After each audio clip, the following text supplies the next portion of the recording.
Hello and welcome to Not Replaced Yet Office Hours. My name is Nick Bushcar. I'm here with my brother Jesse. Say hello, Jesse. Howdy, happy Tuesday?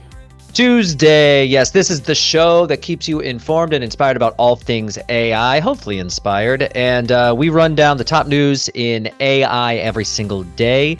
And then we put that together and talk about the top stories in our Monday drop. So look out for that, called Last Week in AI.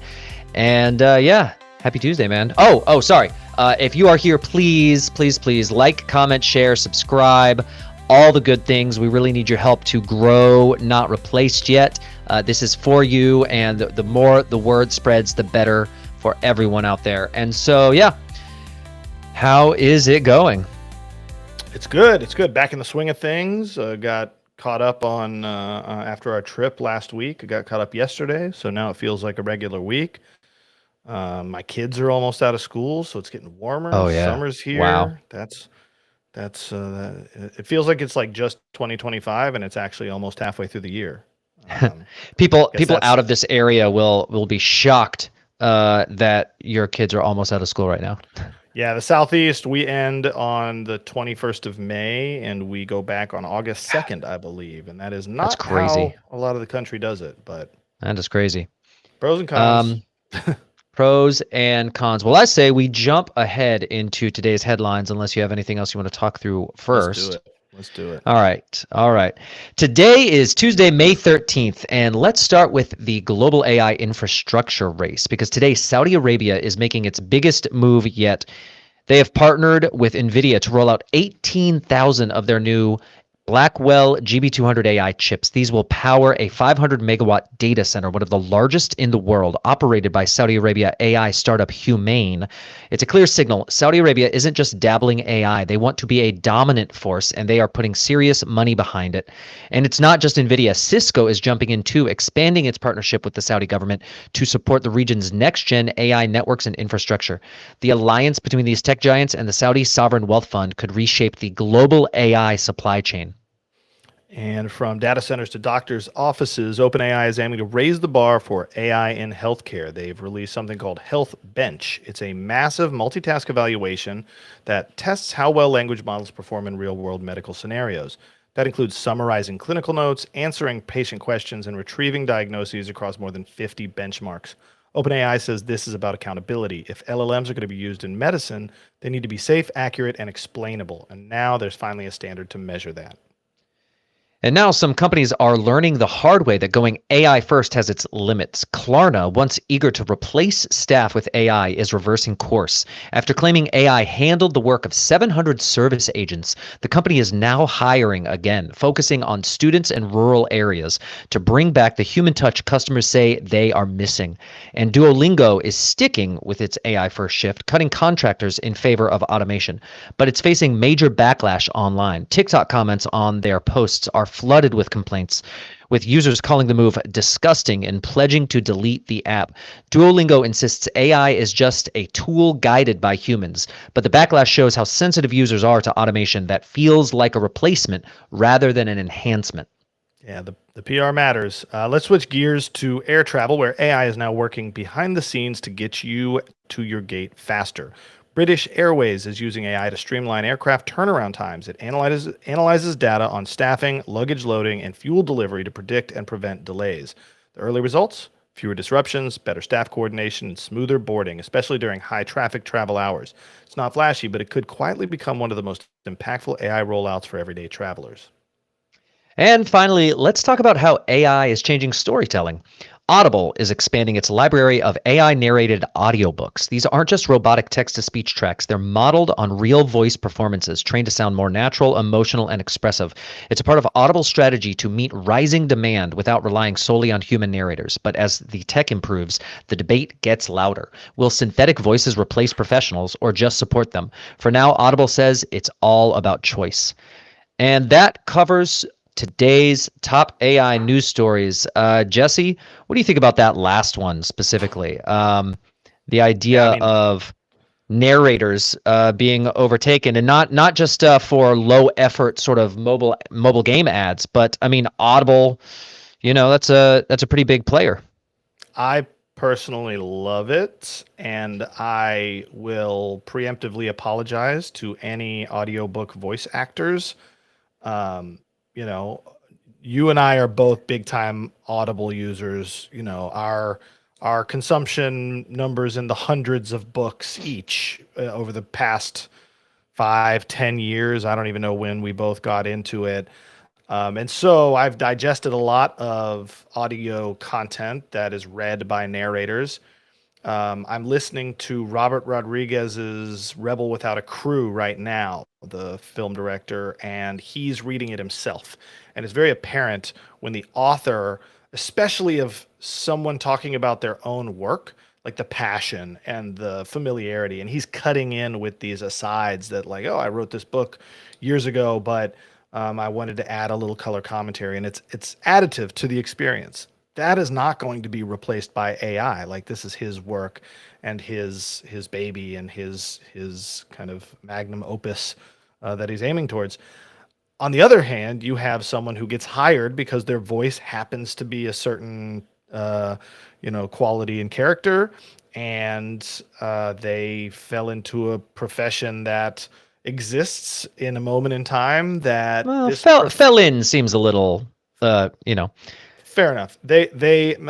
What I'm trying to say, and this is maybe a hot take or a controversial thing to say, but like, there's no sacred jobs. Very few jobs have any kind of special status. And so if you have been able to make your living reading someone else's book, that may not last. And that's not necessarily a bad thing for society at a macro level. That will be disruptive for individuals in this space. But do I think AI is bad because it will change the landscape there? No. So anyway, I have takes on that are probably part of other conversations and episodes. I think it's also a piece where, like, there's a lot of books I would love to consume via Audible that don't have audio versions, and I think this could open that up as well. And so, yeah, I'm a fan. I'm a fan of this use case. I think it's what AI is good at, is kind of translating content, formatting, media, and so, yeah, I don't know. You take a different approach, or how do you feel about it? I can't say that I'm a fan, but I think it's inevitable. It just is what it is. It's the track that's going to be taken. It is a technology that has been introduced. There is no turning back the clock on this. There's not going to be any government regulation to protect voice actors. And so, I mean, this is it. Maybe it's because in my past life, I have friends and teachers who went into this route, who are professional voice actors. Dozens of books on Audible, and professional video game voice actors, and so on and so forth. And those are the people that I think of, and so it's just, maybe it hits a little more close to home in my mind or something. So I'm just more sensitive to it. But like, it's like, no, I'm not a fan, and it's going to happen, and there's no other way. So it's about, I think part of our mission here is telling people the truth. And the truth is that you need to know what's going on so that you can adapt to the coming changes. And we don't know exactly where voice acting will be in the next, I don't know, 12, 24 months, 5 years, whatever. But the more you know about what's going on, and the more you can use tools and leverage tools, or just see what's around the corner. Maybe the industry goes completely away below, like you're saying, like authors or A-list actors or whatever. Maybe it's just a dead industry soon. Right. Do I think that? Do you think that some percentage of Disney voices in Disney movies will become AI generated? Background actors? Yeah, sure. Yeah, definitely. Like, I mean, you'll have your stars, and maybe they won't need to hire all the extras or whatever.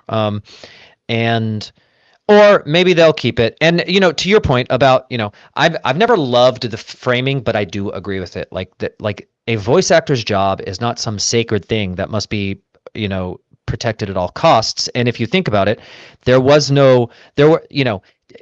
you could quibble with certain definitions here, because there have been actors for a very long time, but there were not Mm, audio, there were no audiobook actors in 1702, and maybe there won't right. be audiobook voice actors in 2102, and or sooner. And so Mm. it's just a moment in time, maybe. So that's Yeah. probably all.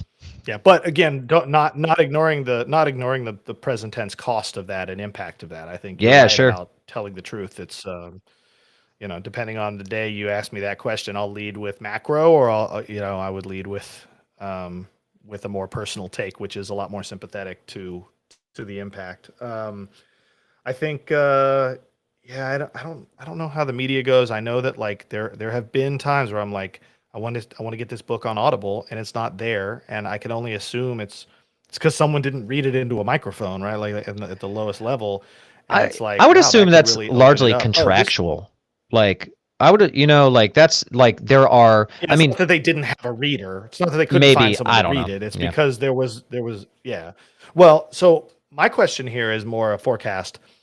Um, do you? This is guess. It's an opinion question. Do Yeah. you think that 2 years? Let's say 2 years from now, there's some percentage of Audible's catalog that is AI.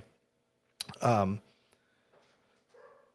is it their AI reading to you, or is it your AI reading to you? Right? Is it your, because I could Hmm. see a different future track where it's your like best friend in your pocket, like we've kind of talked about the model that we believe is happening. And I could see it being like your AI reads the book to you, not you listen to their AI read it to you. I think that's an interesting question. One thing, okay, technically, what you'd need a script. You'd need the text of that book.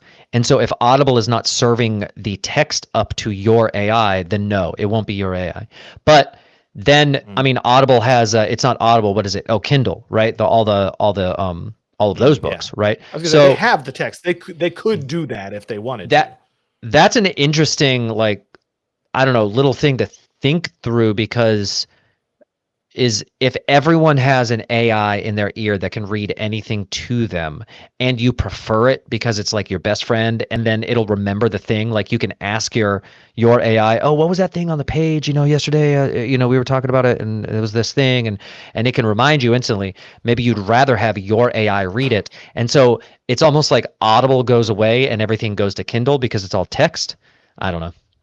Hmm.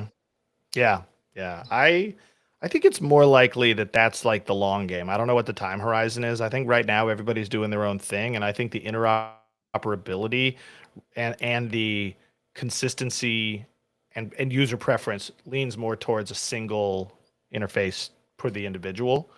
Hmm. But of course, we shall see. We shall see. Well, I don't know. Is there anything else that sticks out to you, either in the news today or anything that you've been using today personally? No, no tooling. We've been building some Snapchat filters, which doesn't really have any overt AI. I'm looking across my Mm. tabs, my browser tabs. Need to come back to our Loop Group project, but that's different from right Mm. now. I mean, the thing that I'm kind of stuck on that we talked about right before going live was that story you read about Klarna and Duolingo. It is the first major, this was a Fast Company story, and then it was Chamath Palihapitiya who tweeted that I saw it. And so it's like, okay, a venture capitalist is taking kind of a entrepreneurship uh, article, and it's a negative kind of step in a different direction than we've been stepping. We've been kind of this AI eats the world, AI eats the world, AI eats the world, and this is the first major from a source that hasn't historically been reversing course on AI. This is the first thing that I saw that was like, oh wow, there's an amount of backing off. It's an amount of, oh, self-driving won't be here in quite the time frame we said, and maybe our AI ambitions were overstated at the moment. And so I'm curious. I'm curious if we see a string of that and that becomes a trend. I do think that like these companies, especially, and I don't. This is not controversial to me, but I don't want to trigger anybody. engineer-led organizations that are very black and white with how they see the world often get the media wrong on the front end. So all these people that are like, yeah, we're going to replace jobs with AI, high five, y'all, and they catch this backlash. I think the PR will catch up and they'll realize, hey, we can't be quite as overt about how aggressive we're replacing jobs. Hopefully it's genuine. There will be a lot of disingenuous instances of that. But I mean, who is the founder of Duolingo founder? I've watched a lot of his stuff. He invented one of the early CAPTCHA systems. Louis Well, von Duolingo Ahn. apparently is not hiring people back. They're Right. sticking to their guns, Yeah. whereas it's Klarna Yeah. who's hiring people, and Klarna is Sebastian Siemiatkowski. Okay. I don't know him. I know more about Duolingo, and yeah, you're right. They're not officially reversing course. I will say I quit Duolingo. I mean, I had a 780-day streak and I quit Duolingo because their Android application does not allow for family plans. So I got 3 family members on Duolingo and I was paying.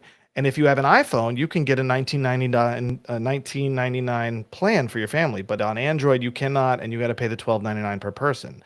And I'm not going to pay 3x my Netflix subscription to have separate Duolingo apps. And there's a competitive AI-based language learning app called Speak or something like that, I think, that I'd like to try. So I bailed on Duolingo because they had subpar legacy programming in their applications. So I don't know how compelled I am about AI saving the day. Maybe AI would tell them to brush up their Android app, but I don't know. But Louis von Ahn is he's an engineering mind in the stuff that I've watched him and the things I've listened to him. And this is clear. We could be more efficient with AI. We can save money. We can increase development pipeline. Those are all true things that AI can unlock.